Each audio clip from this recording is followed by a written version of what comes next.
What's the meaning of Christ?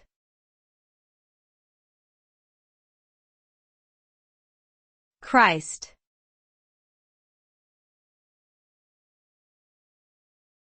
Christ.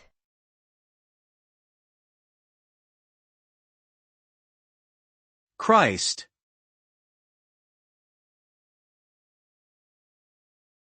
Christ.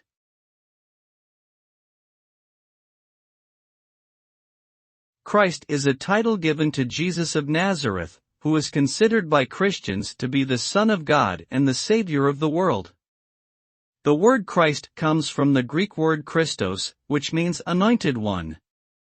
This title signifies that Jesus was chosen by God to fulfill a special role and that he was empowered by the Holy Spirit to carry out his mission. Christians believe that Jesus' sacrificial death and resurrection made it possible for all people to have eternal life with God.